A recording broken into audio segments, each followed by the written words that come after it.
हर साल तो आप धान की फसल का खेती तो करते ही हो और उस फसल में अपन यूरिया, डीएपी, एमओपी, एसएसपी और पोटैश तो देते ही देते हैं। तो किसान भाइयों, ये जितने भी खाद अपन दे रहे हैं, ये पूरा पौधा ले रहा है क्या? और किसान भाइयों, क्या गलती हो रहा है समय का?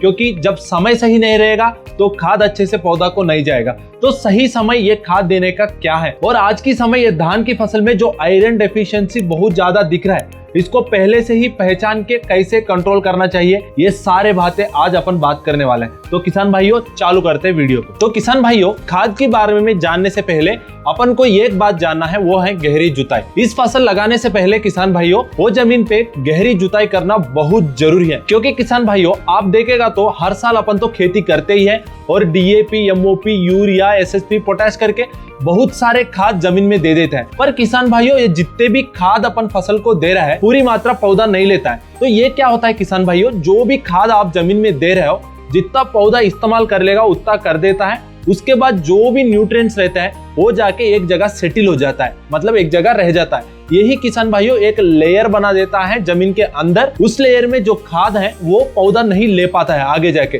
तो किसान भाइयों, ये जो लेयर है इसको तोड़ना जरूरी है, इसलिए गहरी जुताई करना जरूरी ही है किसान भाइयों। जब अपन गहरी जुताई करते हैं किसान भाइयों, नीचे जो जमीन है वो क्या होता है, वो रोटेट हो जाता है, मतलब नीचे का जमीन ऊपर आ जाता है, ऊपर वाला नीचे हो जाता है और पूरा मिक्स हो जाता है, जिसका वजह से किसान भाइयों जो भी एक न्यूट्रिएंट लेयर बना है वो टूट जाता है और वो अपन आगे जाके पौधों को इस्तेमाल करने के लिए यूज कर सकते हैं। तो किसान भाइयों, इसलिए गहरी जुताई करना जरूरी है। और किसान भाइयों, बाद में जब अपन पौधा लगाएंगे तो पौधा का अच्छे से अच्छा रूट ग्रोथ होता है, या तो रूट पेनिट्रेशन होना है, मतलब ज्यादा डीप तक रूट जाना है तो भी ये गहरी जुताई यूज होता है। साथ में जमीन का जो वाटर होल्डिंग कैपेसिटी को बढ़ाने के लिए करना जरूरी होता है। तो इसके बाद अपन किसान भाइयों, जब अपन खेत लगाने के लिए अपने पास 20 से 25 दिन का बचा है, उस समय पे अपन को क्या करना चाहिए, गहरी जुताई करने के बाद किसान भाइयों अपन को उस पे देना होता है देसी खाद। उसमें भी वर्मी कंपोस्ट आप दे सकते हो, या तो गोबर की खाद दे सकते हो, या तो फार्म यार्ड मैन्यूर दे सकते हो, या तो ऑर्गेनिक मैन्यूर का बहुत सारे बैग्स आते हैं, उसको भी आपका फसल में इस्तेमाल कर सकते हो। और किसान भाइयों, ये जब खाद आप देते हो उससे पहले आपको कात्यायनिका बायो एनपीके कंसोर्टिया, साथ में कात्यायनिका जिंक सॉल्युबलाइजिंग बैक्टीरिया लिक्विड जो रहता है, ये दोनों को मिक्स करके, जो एनपीके बायो कंसोर्टिया है 2 किलो प्रति एकड़, ये जो जिंक सॉल्युबलाइजिंग बैक्टीरिया है 2 लीटर प्रति एकड़ खाद में मिला के आप इसको छिड़काव कर सकते हो। तो किसान भाइयों, मैं ये ऑर्गेनिक खाद या ये खाद देने को क्यों बोल रहा हूँ शुरू में, क्योंकि किसान भाइयों, ये धान के फसल से तो अपन ज्यादा कमा नहीं सकते, पर इतना खर्चा क्यों डालने को बोल रहा हूँ किसान भाइयों। बाद में जो यूरिया और केमिकल फर्टिलाइजर जो आप देते हो, उसको पौधा अच्छे से अच्छा इस्तेमाल करना है, तो आपका जमीन में जो ऑर्गेनिक मैटर है ना, वो बढ़ना चाहिए। उसके लिए अपन को ये खाद देना बहुत जरूरी होता है। आप चाहिए तो कम मात्रा में दे दीजिए, पर आपको देना तो जरूरी होता है। और किसान भाइयों, ये जो खाद अभी आप दे रहे हो, ये आगे जाके पौधा का वनस्पतिक विकास के लिए यूज होता है और टिलर्स बढ़ाने के लिए, मतलब कल्ले बढ़ाने के लिए भी काम आता है। और किसान भाइयों, अच्छे से हरा भरा फसल लाने के लिए भी ये खाद अभी से ही प्रेरेपित करता है। और साथ में किसान भाइयों, ज्यादा पैदावार अपन को लेना है क्वालिटी वाला, तो अपन को फसल लगाने से पहले ये खाद देना जरूरी है। तो ये हो गया पहली खाद के बारे में। तो किसान भाइयों, अब बात करेंगे नाइट्रोजन, फास्फोरस, पोटैश के बारे में, जो अपना फसल के लिए बहुत जरूरी होता है। तो किसान भाइयों, अपन पहला गहरी जुताई भी कर लिया, उसके बाद अच्छे से देसी खाद भी डाल दिया और उसके साथ अपन बायो फर्टिलाइजर भी मिला के छिड़काव कर दिया। तो किसान भाइयों, अब अपन को क्या करना है, कुछ दिन के बाद एक अच्छा सा कल्टीवेटर लगा देना है और कल्टीवेटर लगा देने के बाद खेत में पानी छोड़ना है। पानी छोड़ने के बाद किसान भाइयों, आप या तो रोटावेटर से या तो कल्टीवेटर से अच्छे से पडलिंग कर लेना है और ये काम बच जाएगा, वो है लेवलिंग। उससे पहले अपन को देना होता है किसान भाइयों फास्फोरस। तो किसान भाइयों, ये जो फास्फोरस है, ये अनेक फॉर्म में अपन फसल को दे सकते हैं। वो है डीएपी के फॉर्म में डाई अमोनियम फास्फेट बोलते हैं, और एसएसपी के फॉर्म में सिंगल सुपर फास्फेट बोलते हैं।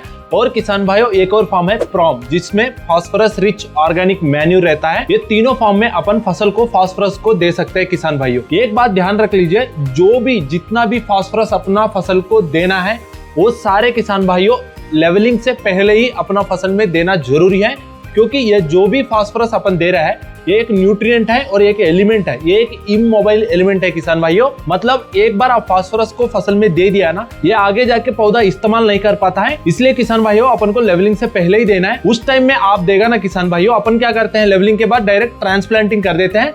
जब तक किसान भाइयों ये जो फास्फोरस है और पौधा का जो जड़ है ये फास्फोरस को पकड़ लेता है, जिसका वजह से किसान भाइयों अच्छे से अच्छा रूट ग्रोथ अपने फसल में आ जाता है। जो वेजिटेटिव ग्रोथ धान के लिए चाहिए रहता है वो भी अच्छे से अच्छा आ जाता है और ये अवेलेबल हो जाता है जितने भी फास्फोरस अपन फसल को दे रहे हैं। और किसान भाइयों ये फास्फोरस आगे जाके तो क्या हो जाएगा, सॉइल में इमोबाइल हो जाएगा। उसके लिए अपन जो शुरुआत में एनपीके कंसोर्टिया जो दिया है उसमें क्या है, फास्फोरस सॉल्युबलाइजिंग बैक्टीरिया है।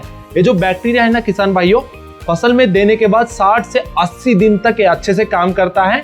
जब फेवरेबल कंडीशंस रहेगा तो किसान भाइयों ये जो अनुपलब्ध वाली फास्फोरस है किसान भाइयों, उसको उपलब्ध करवाने के लिए ये बैक्टीरिया काम करता ही रहता है। इसलिए अपन को ज्यादा फसल में फास्फोरस का कमी नहीं दिखेगा। तो किसान भाइयों ये हो गया फास्फोरस की बात। अब बात करेंगे इसका डोसेस। आप एसएसपी दे रहे हो तो किसान भाइयों आप 3 बैग तक एसएसपी देना पड़ता है, जिसमें 16 to 20% फास्फोरस रहता है। आप डीएपी दे रहे हो तो किसान भाइयों एक पूरा बैग डीएपी देना पड़ता है, जिसमें 18% नाइट्रोजन रहता है। प्रोम के बारे में बात करें तो किसान भाइयों इसमें 25 to 35% ऑफ फास्फोरस रहता है। साथ में किसान भाइयों इसमें नाइट्रोजन भी रहता है और ऑर्गेनिक कार्बन भी रहता है। तो किसान भाइयों ये अपना फसल के लिए ज्यादा मददगार है, क्योंकि इसमें जो फास्फोरस रहता है ये स्लोली रिलीज होता है किसान भाइयों पौधे को। मतलब एक बार आप प्रॉम दे दिया ना तो ये लंबे समय तक का फास्फोरस का अवेलेबल होता है पौधों के लिए। तो किसान भाइयों ये तीनों खादों में आप कुछ भी लेके फास्फोरस का कमी को फसल में पूर्ति कर सकते हो। अब बात करेंगे एक और मुख्य खाद, वही है नाइट्रोजन, जो यूरिया के फॉर्म में अपना फसल में देते हैं, उसके बारे में बात करेंगे। तो किसान भाइयों आप ऑलरेडी पहले डीएपी दे चुके हो या तो प्रॉम दे चुका होगा। एसएसपी दिया होगा तो उसमें नाइट्रोजन नहीं रहता है किसान भाइयों, पर डीएपी और प्रॉम में तो नाइट्रोजन रहता ही है। तो आपका पहला खाद जो नाइट्रोजन अपन को देना है पहला स्प्लिट पे, वो तो डीएपी के साथ ही हो गया। आप नहीं दिया होगा तो किसान भाइयों 20 से 25 किलो तक का नाइट्रोजन आप डीएपी के साथ भी दे सकते हो, या तो पौधा लगाने से पहले दे सकते हो और पौधा लगाने के तुरंत दे सकते हो। तो किसान भाइयों ये जो भी यूरिया अपन देते हैं फसल में, इसको 3 स्प्लिट में देते हैं। जो पहला स्प्लिट है किसान भाइयों वो डीएपी के साथ या तो पौधा लगाने से पहले अपन तो दे चुके हैं। अब बात है किसान भाइयों दूसरा स्प्लिट, जब पौधा को टिल्लर्स बढ़ता है, मतलब कल्ले आना शुरू हो जाता है 25 दिन के बाद, उस समय में अपन को 20 से लेकर 25 किलो तक दूसरा स्प्लिट में अपन को नाइट्रोजन को देना होता है। और किसान भाइयों तीसरा है कल्ले बढ़ने से पहले, मतलब पैनिकल फॉर्मेशन का जो स्टेज रहता है उससे पहले ही तीसरा स्प्लिट को अपन को देना होता है किसान भाइयों, जिसका वजह से आगे जाके अच्छे से अच्छा पैनिकल बनेगा, मतलब कल्ले बनेगा और अच्छे से अच्छा पैदावार बढ़ेगा। और तीसरा स्प्लिट किसान भाइयों अपन को देना है पैनिकल फॉर्मेशन स्टेज से पहले, मतलब बालियां आने से पहले। तो किसान भाइयों वो होता है 40 से 45 दिन के बाद। तो किसान भाइयों ये 3 स्प्लिटेस में अपन को सारे 25-25 किलो तक की नाइट्रोजन अपना फसल में देना होता है। तो किसान भाइयों पहला स्टेज में जो नाइट्रोजन देते हैं उसका वजह से क्या होता है, अच्छे से अच्छा रूट ग्रोथ आता है। उसके बाद जो अच्छे से अच्छा कल्ले अपने फसल में आने के लिए ये नाइट्रोजन यूज होता है। और किसान भाइयों जो वनस्पतिक विकास शुरुआत में अपन को चाहिए वो ये यूरिया का वजह से शुरुआत की स्प्लिट का वजह से आता है। और किसान भाइयों दूसरा स्प्लिट में जो यूरिया अपन दे रहे हैं उसका वजह से अच्छे अच्छा कल्ले बनेगा और पौधा का जो फुटाव आना चाहिए वो भी इसका वजह से आता है किसान भाई। और तीसरा स्प्लिट में जो भी नाइट्रोजन अपन दे रहे हैं उसका वजह से आगे जाके पैदावार बढ़ने के लिए जो दाना अपने फसल में ज्यादा से ज्यादा आना चाहिए उसके लिए ये यूरिया काम करता है किसान भाइयों। तो किसान भाइयों ये हो गया पूरा यूरिया मतलब नाइट्रोजन की कहानी। तो किसान भाइयों अभी तक नाइट्रोजन और फास्फोरस का कहानी तो अपन सुन लिया है। अब बात करेंगे एक महंगा खाद के बारे में, वही है पोटैश। ये जो पोटैश है ना किसान भाइयों रोज बार रोज इसका रेट तो बढ़ता जा रहा है, पर इस पोटैश को अपने फसल के लिए देना बहुत जरूरी है। धान में आप पोटैश नहीं देगा तो किसान भाइयों पैदावार घटने का चांसेस बहुत रहता है, इसलिए पोटैश को देना ही देना है। किसान भाइयों इस पोटैश का वजह से ही अपने फसल में जो खाना बनने का प्रक्रिया रहता है इस पोटैश का वजह से होता है। और साथ में किसान भाइयों इस पोटैश का वजह से जो ताकत रहता है पौधों का उसको बढ़ाने के लिए पोटैश बहुत अच्छा हेल्प करता है प्लांट को। इसका वजह से आगे जाके जो भी रोग या तो कीट या तो अन्य प्रेशर जो फसल को आते हैं वो सारे से दूर करने के लिए पोटैश बहुत अच्छा हेल्प करता है पौधा को। और किसान भाइयों धान की फसल में जो दाना भरने का काम रहता है वो भी ये पोटैश करता है, इसलिए पोटैश को सही समय पे देना और देना जरूरी है। तो किसान भाइयों इस पोटैश को या तो आप डीएपी और नाइट्रोजन के साथ पूरा एक ही बार में दे सकते हो, या तो आगे जाके 2 स्प्लिट में भी दे सकते हो। पहला हो गया डीएपी के साथ, दूसरा हो गया किसान भाइयों 20 से 25 दिन पे नाइट्रोजन के साथ। तो ये हो गया पोटैश को कब और कैसे देना है। तो इसके डोज के बारे में बात करेगा तो किसान भाइयों 35 से लेकर 40 किलो या तो एक पूरा बैग तक आप फसल में दे सकते हो। तो किसान भाइयों एक और बात ध्यान रख लीजिए, जब यूरिया अपन अपने फसल में देते हैं उस समय पे फसल में पानी कुछ ज्यादा नहीं रहना चाहिए तो आप एक्स्ट्रा पानी है फसल में तो उसको निकालने के बाद ही आप यूरिया का छिड़काव करिए। उसका वजह से किसान भाइयों जो यूरिया अपन देते हैं वो धीरे धीरे पौधा ले लेता है। और किसान भाइयों जब ज्यादा पानी रहता है ना तो क्या होता है यूरिया पानी के साथ मिल जाता है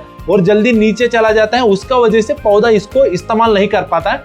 इसलिए कम पानी रहने से ही अपन को यूरिया का छिड़काव करना चाहिए। एक और बात है किसान भाइयों, आप जब यूरिया देने के समय पे कुछ ज्यादा ही बारिश आ रहा है और किसान भाइयों उस समय बिजली कड़क रहा है तो किसान भाइयों आपको उस समय पे थोड़ा नाइट्रोजन का जो मात्रा है ना वो कम देना होता है, क्योंकि ये जो नाइट्रोजन है ना किसान भाइयों ये हवा में ही फॉर्म होता है, उसको भी ये पौधा ले लेता है। इसका वजह से अपना जो नाइट्रोजन की मात्रा रहता है वो पौधा को मिल जाता है, इसलिए उस समय पे थोड़ा डोज कम कर सकते हो आप। और किसान भाइयों जो शुरुआत में अपन बायो एनपीके कंसोर्टिया दिया है उसमें एनपीके मतलब 3 रहता है, एक है नाइट्रोजन फिक्सेसिंग बैक्टीरिया, एक है फास्फोरस सॉल्युबलाइजिंग बैक्टीरिया, एक है पोटैश मोलुबलाइजिंग बैक्टीरिया। ये जो भी यूरिया पोटैश और फास्फोरस अपन फसल को दिया है ये गलती से भी इमोबाइल फॉर्म में चले जाएगा ना किसान भाइयों तो उसको मोबाइल फॉर्म में मतलब अवेलेबल फॉर्म में करने के लिए बायो एनपीके कंसोर्टिया बहुत अच्छे से काम करता है, इसलिए मैं शुरू में ही बायो एनपीके कंसोर्टिया को देने को बोला है। तो किसान भाइयों ये हो गया कुछ सावधानियां अपन को जो जब यूरिया पोटैश फास्फोरस देने समय पे लेना है। तो किसान भाइयों अब बात करेंगे एक मुख्य रोग के बारे में जो हर साल धान की फसल को नुकसान कर रहा है, वही है खैरा डिसीज। ये खैरा डिसीज आता है किसान भाइयों जिंक डेफिशिएंसी का वजह से, इसलिए शुरुआत के दिन से ही जिंक को अपना फसल में दे देंगे तो किसान भाइयों ये खैरा डिसीज आने का चांसेस बहुत कम रहता है। तो खैरा डिसीज को पहचानना कैसे? अब इतने साल से खेती आप कर रहे हो तो आपको पता चल जाता है जो पत्ते रहते हैं वो धीरे धीरे पीला हो जाता है। ये जो पीला होने का रीजन है ना किसान भाइयों वो है जिंक। इससे अपन समझ सकते हैं अपने फसल में खैरा डिसीज आने वाला है या तो आ चुका है। तो उसी समय पे अपन को जिंक का कमी को पूर्ति करना जरूरी है। उसके लिए किसान भाइयों आप या तो जिंक सल्फेट मोनोहाइड्रेट 33% दे सकते हो या तो किसान भाइयों फॉयलर स्प्रे में आप जिंक EDTA 12% भी अपना फसल में फॉयलर स्प्रे के द्वारा दे सकते हो। पर किसान भाइयों ये एक अब प्रॉब्लम है, क्योंकि जो फास्फोरस अपन DAP के फॉर्म में या SSP के फॉर्म में दिया है शुरू में और अभी जिंक देंगे शुरुआत में, ये दोनों जो है ना किसान भाइयों ये बीच में ही लड़ जाएगा। लड़ने के बाद किसान भाइयों ये जो जिंक देता है वो जिंक को पौधा ले नहीं पाता है। तो उस समय अपन को क्या करना है? तो किसान भाइयों जो DAP का समय में बोला ना लेवलिंग से पहले आपको उसी समय पे आपको DAP देना है। उसके बाद किसान भाइयों कुछ टाइम गैप देके 10 से 15 दिन तक उसके बाद ही अपन को जिंक को या तो जमीन के द्वारा या तो फॉयलर स्प्रे में देना है। इसका वजह से फास्फोरस भी पौधा को चला जाएगा और जिंक भी पौधा को चला जाएगा। इससे किसान भाइयों अपन खैरा डिसीज को दूर कर सकते हैं और जिंक को उपलब्ध कर सकते हैं पौधा को। तो ये हो गया पूरा जिंक का बात। अब फाइनल बात है किसान भाइयों आयरन डेफिशिएंसी। आप पत्ते को अच्छे से देखेगा ना किसान भाइयों धान का तो धीरे धीरे सफेद हो जाता है। ये सफेद रंग होने का रीजन है किसान भाइयों पौधे के अंदर आयरन का डेफिशिएंसी है। इसके लिए किसान भाइयों अपन को आयरन EDTA 12% फॉयलर स्प्रे में 1 लीटर के लिए 1 से 2 ग्राम देना है और अच्छे से किसान भाइयों पत्तों के ऊपर छिड़काव करना है। इसका वजह से जो आयरन का डेफिशिएंसी रहता है ना वो कम हो जाता है और अच्छे ग्रोथ हो जाता है। तो किसान भाइयों ये हो गया पूरा खाद प्रबंधन अपनी धान की फसल के लिए। इसमें किसान भाइयों जो भी खाद आप मिस करेगा तो उसका वजह से पैदावार घटने का चांसेस रहता है। और एक बात ध्यान रख लीजिए किसान भाइयों जो भी समय खाद देने का मैं बोला है उसी समय पे आप फसल को अच्छे से खाद देगा तो अच्छे से अच्छा पैदावार अपन इस फसल में ले सकते हैं। तो किसान भाइयों अभी तक हमारा वीडियो देखने के लिए धन्यवाद। आगे जाके धान की फसल में क्या और समस्या आ सकता है उसका क्या इलाज देना है और साथ में किसान भाइयों ज्यादा पैदावार लेने के लिए क्या टिप्स को अपन को फॉलो करना है, ऐसा बहुत सारे वीडियोस आगे आने वाला है। तो चैनल को जरूर सब्सक्राइब करना और किसान भाइयों इस वीडियो अच्छा लगा हो तो साथ ही किसान भाइयों के शेयर करना मत भूलना। धन्यवाद।